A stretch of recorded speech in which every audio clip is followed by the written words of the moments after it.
Hello and welcome to Property Roundup on iPropertyRadio with myself, Carol Talon, the show where we chat to industry experts to get a view on trends emerging. And this show is brought to you in partnership with Property District, changing the narrative of the industry. Today, I'm delighted to be joined by Chris White, Development Manager at Circle VHA. Chris, you're very welcome. Thank you for joining us today. Thanks very much, Carol, for inviting me. Most people listening today will be well familiar with Circle VHA, but for anyone who isn't, you might just share the work that you do and the scale of operations that you're at. Sure, yeah.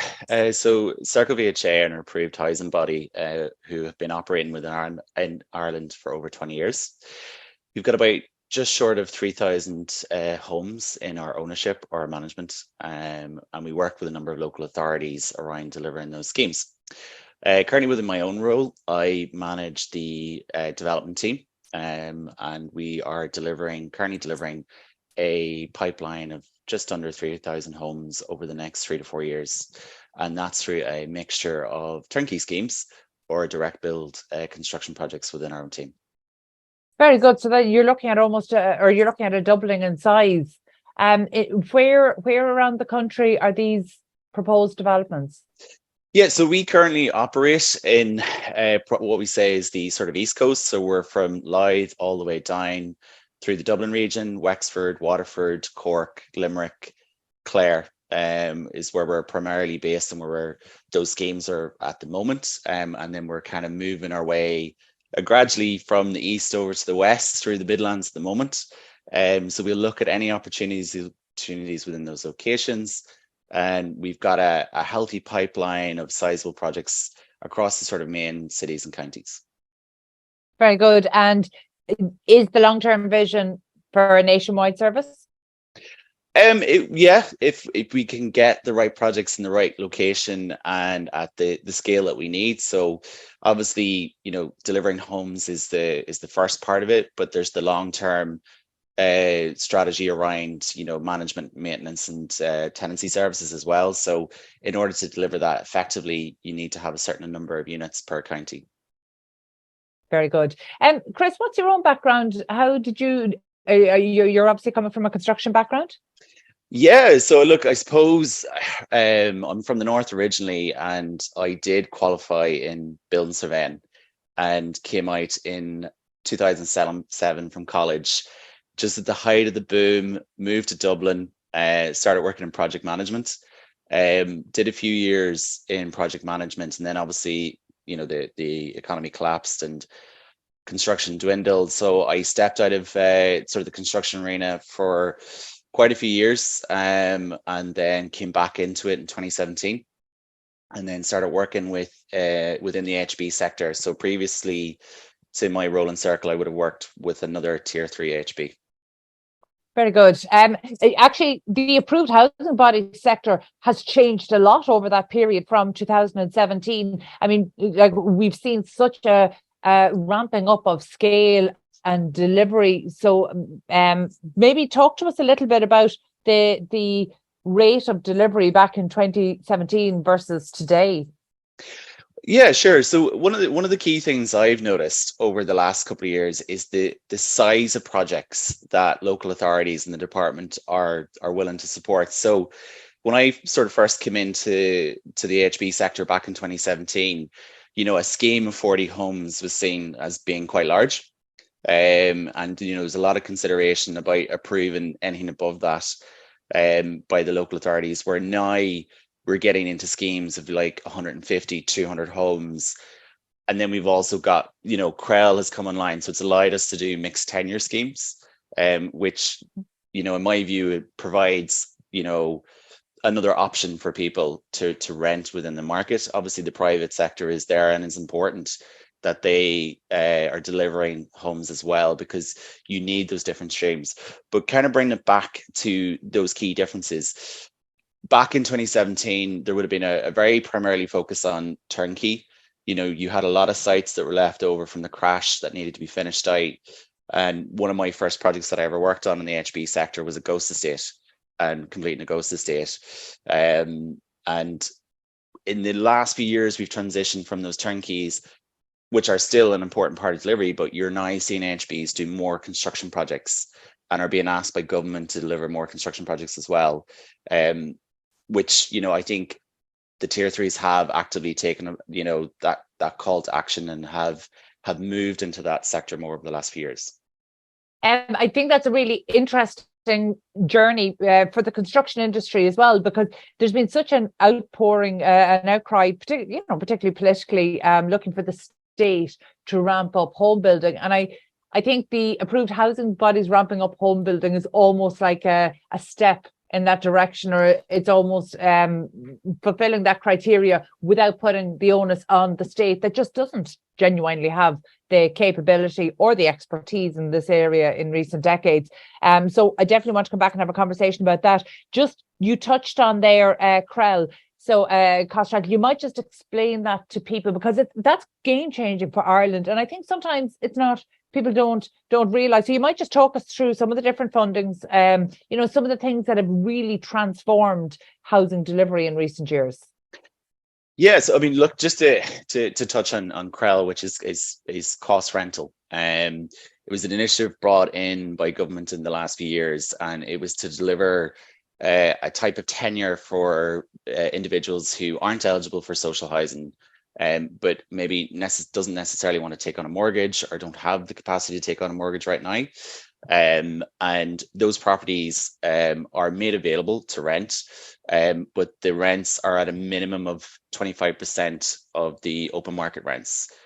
So it's a more cost-effective way of renting for some people. What it also allows as well is a type of tenure which is more long-term. So those properties will have to be made available for a minimum of 40 years under the CREL financing. So, there isn't that uncertainty of, will my lease be ended? Will my landlord want to sell? They're always going to be available for that type of tenure. And what it allows people to do is, with that sort of discount that they might have in their rents, it's an opportunity for them to save potentially for a mortgage if they choose to do so. And when they move on, that property then becomes available for someone else who is in that looking to do the same thing in terms of have a long-term tenure rental. Very good. And I routinely hear I'm critical of some of the schemes, but there have been some fantastic schemes introduced under Housing for All. I think there have been some less effective schemes, but the reality is I worry in Ireland that we're not getting the balance that we need across all tenures. So I don't believe it's a case of pitting any one type of delivery against the other. I think we need all types of delivery for all tenures, for both public and private sector, for both sales and rental. We just need all solutions across the board. So we'd like to see kind of a greater balance there. But I know that's probably part of our conversation for a larger day. And Chris, I'm curious, what is the difference being a development manager in the approved housing body sector as opposed to in the private sector? I suppose the key thing for me is probably processes and procedures. So obviously, as an AHB, you're an NGO, and a lot of your funding streams is coming from public sector funding. So there's key sort of criteria for a project to be delivered that has to be met internally as an organization, and then with the department and our funders as well. So it's very much more of a sort of stage gate controlled process, and you have to make sure you got your necessary approvals in place before you can move to the next milestone. Whereas my experience of working in a sort of the private residential sector, now granted it was pre-2009, so people, once they got planning, the bank were obviously assisting them with funding, so they were going straight to construction and market as quickly as they can. So I think that's the two key things. I find within the AHB sector, it's a little bit slower getting through this sort of process. And a good example was there's a scheme that recently completed for another AHB that I used to work for, and I would have tendered for the design team in 2018, and it only finished this year. So it's taken 5 years to go from tender to completion of a I think it's about 20 unit scheme. Wow. Okay. So that is a long time. But on the other side of it, is there a greater predictability that actually you will be able to proceed? Because what we're seeing in the private sector at the moment is that until last year, all the focus was on trying to get the right staff and trying to keep your materials flow. But not very few people, very few organizations in the private sector were worried about their pipeline. Their pipeline was full. Whereas actually this year, we realized that the pipeline may have been full, but it was more vulnerable than people thought. So with the approved housing bodies, is there a certainty around the pipeline that you have? Yeah, I mean, look, if an AHB is going to tender on a project, it's a certain, I mean, they've achieved planning, the criteria for funding works, so they know that the project is going to be delivered at that point. It's a significant milestone when you're getting to that stage. So, in terms of the construction sector, I would say to them, like the AHB sector, or if they're asking for pricing at that point, then it's a guarantee that that project is going to start within 6 months of the tender being complete effectively. Very good. And I enjoy your social media posts. I think it's great that we're talking so much more about the process and the procedures and the day-to-day delivery. I love that construction companies are sharing project updates. I love that I get to look around their building sites, see updates on things that just wouldn't have been shared 10 years ago, so it's good. We're kind of demystifying the process. We're helping people take a look. We're bringing them along on the journey. And I think that's so important. And I think in a way, that's why there's maybe a disconnect between people outside the industry who aren't seeing that day-to-day progress towards delivering homes. They think nothing's happening when they hear a government announcement or something, where it's actually within the industry, we can see it. We've been shown the progress all the time. And that's something that didn't happen really until the last number of years. But one of the things you talk about is delivering good social housing at scale. And I think that's really interesting, because I'm not clear on what is good social housing. So, when you talk about delivering good social housing at scale, what do you mean? What makes social housing good? What makes social housing good? Good question. So I suppose from a personal perspective, and I might just go back to where I originally grew up. I grew up in a place called Craigavon in Northern Ireland, which was a new town that was built in the 1960s and 70s. And they built social housing at scale, but it was the wrong type of social housing in the wrong location, and the quality was poor. So my view, if a social housing scheme is to be successful, what I deem, good quality social housing is it in the right location? Is it supported by amenities within the community? Is it close to shops, pharmacies, schools, those sort of sports halls, the amenities that someone might need within a community? Is near places of employment as well, and public transport. Within the development then itself, the quality of the build, has to be taken into consideration as well. And for me, it's like, are the units the right size? Are they laid out well? Are they taking advantage of the location that they're in? Is the build quality good? Have they a really strong energy rating? Are they low cost to maintain and operate? Particularly, over the last year, we've seen price rising in electricity prices and gas prices. Is it affordable for our tenants to actually operate the unit as well? From an AHB perspective, one of the key things for us is the scheme going to be cost effective to operate? So selecting the right materials at construction means that our operational costs down the line are more efficient. And that could be things from, instead of picking, say, painted render, that we go for brickwork instead, because that isn't going to have to be repainted every 5 to 10 years. Things like the type of lifts that we put in our apartment complexes. Are we going to pick a lift that's going to be low maintenance and more robust? And even things like roofing, what materials do we select for roofs? Are they going to have to be replaced at 20 years or 30 years? And making those decisions at construction phase has an impact over the time frame that we operate and maintain that development. So those are the kind of what I would consider the key things as good quality homes. But it has to be right for the tenants as well.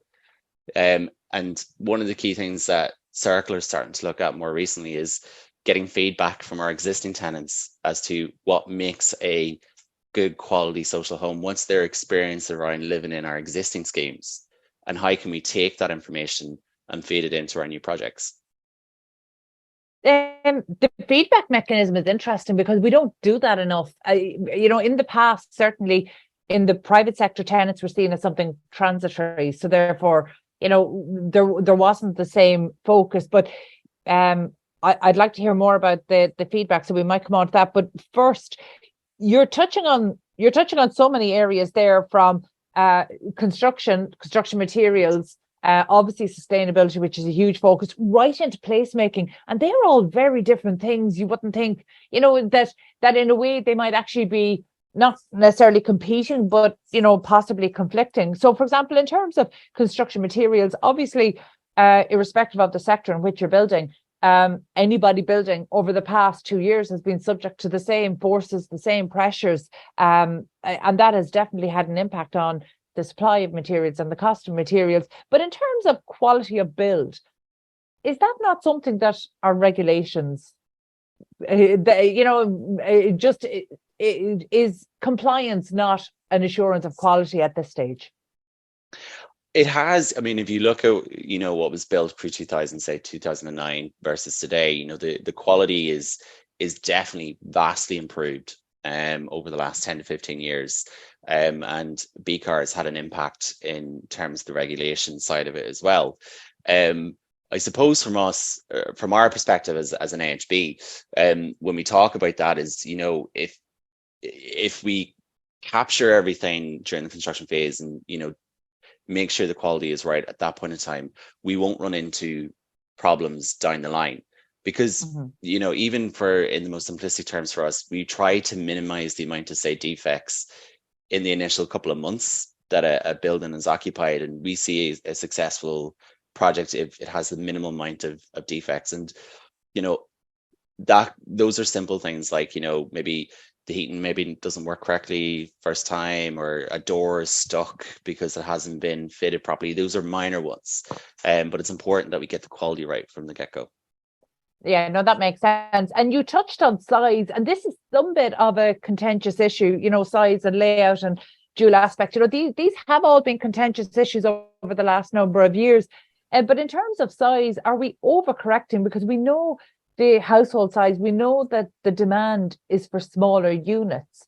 And, is that something that you would, is that kind of I suppose, something you would buy into, or do you think we still need to be delivering larger sized units? I mean, for example, would Circle VHA have an interest in one bed and expanding the one bed stock, or do you think it has to be a minimum of 2 bed? Oh no, we definitely, you can see it within the local authorities, and I think Dublin's demand for 1 and 2 beds is around 50% of their waiting list at the moment. So our what we deliver is generally driven by what's the waiting list with the local authorities. So if there's a higher demand for 1 and 2 beds, we certainly do them. But within, say, the size of a 1 bed, it doesn't necessarily have to be oversized, but it has to make really good use of the space that's being provided and making sure there's adequate storage. Because the stuff that comes with everyday living, having that additional space and be able to put it away can make a space so much more useful in terms of being a home. Yeah, in terms of storage, I think that's something that, I've lived in other European cities, and apartment living there is completely different than what it is in Ireland, because Yes. apartment living comes with basement storage, it comes with lots of facilities, it comes with built-in storage that Irish apartments just traditionally didn't. So in terms of design, how are you designing in space to small areas? So it's a good question. So we have a new scheme that's currently on site at the moment, which is Railway Court in Dublin 1, and it's a 47 apartment complex, mixture of 1, 2s and 3 beds. And we were taking a look at our 1 bed units the other day that are on the ground floor. They're level access, their own door, so they come straight off the street. And what we've done is, in order to make more efficient use of space, we do have an oversized cupboard in the hallway, which you can hide everything that you need to hide. But beyond that, to make it more accessible for that type of property, because it's a one bed, we've created access from the bathroom into the bedroom. So if there is a person who has mobility needs or might need a hoist in the future, we're not having to tear down a wall in order to make that happen. We've built in future redundancy already within that unit. Oh, that's a really interesting one. What's the timeline on Railway Court? It's due for completion in April 24.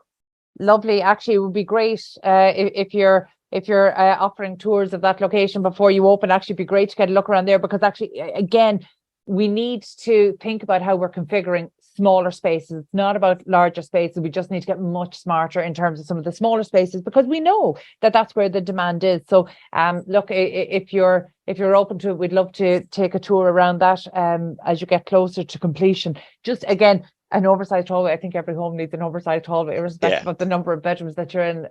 But in terms of some of the other areas you touched on around amenities and placemaking, one of the things that we know was done wrong in past decades was, not having this proper integration of public and private housing within the same community. And I think so much work has been done to address that over the past decade and a half that, that should never be a problem now. However, we are seeing an increase in the level of community objections to any form of new development coming into their homes. So how are you navigating that, to make sure that you're bringing in those community spaces and the amenities, but that you're able to integrate well with the existing communities? Yeah, I mean, look, what we've done with our own direct build projects is that we've actively engaged with the community.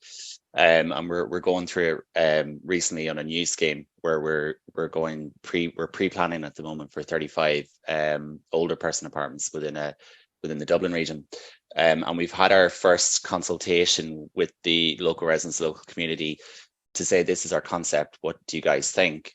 We're taking that feedback away, and then we're going to have a second consultation to say we've listened, and here's the changes that we can make if we're able to, within sort of the rules of planning and the density and any other bits and bobs that might have an impact on a grant of planning. I think it's a good way to understand what the community concerns and fears are around a social housing scheme coming into place. Because one of the things I find doing this job over the last couple of years, and I've done a number of community engagement events, is there is always concerns about social housing coming into an area and into a new location. But once the scheme is built, tenanted, and in operation, very rarely are any of those fears realised. It beds in and just becomes part of the community. So my belief is engage, listen, understand what their concerns are. If it's anything from a design perspective, then you try and mitigate that. Where if it's an issue because of social housing, then we try to educate around how we tenant, how we manage our properties, how we're responsible for maybe the maintenance and landscaping, and there's a point of contact within our organization. If there are any issues that you can come to us in the future. Chris, I love how you've articulated that. Do you know the old adage of, to a person with a hammer, everything's a nail?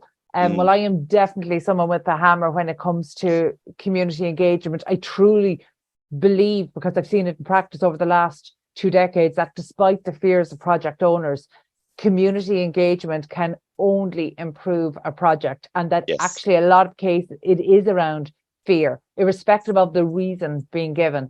There's an underlying fear at the, that is really at the heart of a lot of resistance and education. Like, engagement is absolutely number one, listening, huge, but education has to be a huge part of it. And that has to be two-way. No community wants to be talked to. They want to be spoken with, and that listening. So actually you've articulated that really well. And it's something that I hope project owners will take away from the call today, because that fear doesn't just exist among the community. The industry has a fear of engagement as well. And I can genuinely say, after 2 decades, that I have never seen community engagement make a project worse. It has only ever made a project better. But it requires a really honest approach and an open-mindedness on both parts. And it can take a bit of work to get those minds open. And, that's that's an important first step. But I'm really glad you brought it up today. Speaking of the industry, and I'm conscious of your time, I don't want to delay you much longer, but you know, we started this interview by talking about the scaling up of delivery by the approved housing body sectors and Circle as part of that. Talk to me about those relationships between the approved housing bodies and contractors, because right now that's key to delivery. Yeah, I mean, look, you know, we're in as our CEO says, we're in the midst of a housing emergency. And you know, we need to ramp up and scale up our delivery as quickly as possible. One of the key sort of things, you know, I believe that there's a really strong and good relationship between contractors, developers, and AHBs across Ireland right now. We're all working together for the common goal to deliver additional homes across the country. So I think it's important. I also think as well, if you look at, say, maybe the top 10 home builders in Ireland, I think as AHBs, we might need to look at how they're delivering at scale and how do we replicate that within the AHB sector. I think that's something that we should start looking at if, you know, AHBs are expected to deliver more construction projects over the next few years.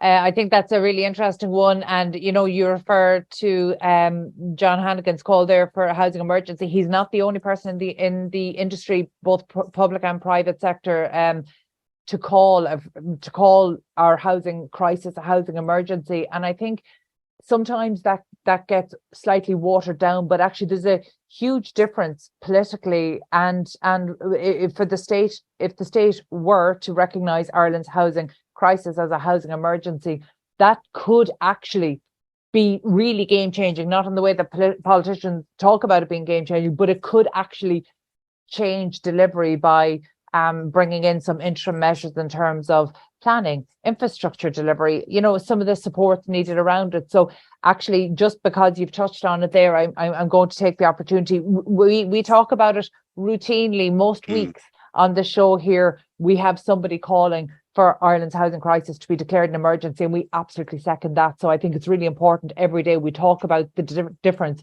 between a housing crisis and a housing emergency. Right now, our housing crisis is recognised as that, but actually we may need it to be recognised as a housing emergency if we really want to, say, if we wanted to jumpstart on our housing for all targets. We know there's great work being done, but there are still blockages in terms of planning, in terms of infrastructure delivery, that at some point may even need to be bypassed for a period of 24 months just to get stuff done. I would agree, and my view is more working on the grind, so I can see roadblocks of what it takes to get a project from looking at a site to completion. And you know, the key things for us is the planning, utility connections. You know, if we're working with a developer, getting the Part 5 agreed so we can progress to contract and get the developer going. So, you know, where those roadblocks, you know, I think you're right, temporarily for 24 months that we take a view of how do we mitigate, or how do we step those aside and just to ramp up building over the next few years. And definitely, you know, planning is an issue. If I look at, you know, Circle's pipeline and where we're talking to developers who are going in for planning, we've had a number of projects that have gone to the board or they've been taken to the high courts because it was an SHD, and that has delayed our pipeline and what we've been able to deliver. And one of our schemes, which is literally 5 minutes from my house, is still in the High Court over an appeal that was taken on the second application. So it's had 2 grants, but been taken to the High Court both times, and that's 150 homes that have been installed. And other HBs are experiencing it as well. I think if you actively ask the HB sector, like if they were to look at their pipeline, how many got stuck in the planning process, and like the extra time it took to get it through, how quickly could we have delivered if that hadn't happened? Yeah, and look, Paul Mitchell of Mitchell McDermott has shared some research in terms of the number of units stuck in judicial review. It's something we've discussed many times here in the show. We know this is a problem. Unfortunately, it is one of so many problems that the priority in addressing it maybe is not there. But I think you're absolutely right. You know, some of the common challenges, irrespective of the sector in which you're delivering, comes down to planning and utility connections. So that's something that the upgrading of Ireland's housing crisis to an emergency might actively address. So listen, Chris, thank you so much for being so generous with your time and expertise today. And certainly we would love to take a visit to Railway Court as you're nearing completion. I think that'd be a really interesting exercise to see. But for now, that's all we have time for. Thank you so much for being so generous with your time. That was Chris White, Development Manager at Circle VHA. And my thanks to Katie Talon and the production team at Hear Me Roar Media today. And indeed, thanks to our show sponsor, Property District, changing the narrative of the industry. If you enjoyed this episode, please be sure to subscribe to the podcast and check out all of the other real estate and construction shows on iPropertyRadio. And thank you indeed for tuning in. We'll catch you on the next episode of the Property Roundup on iPropertyRadio.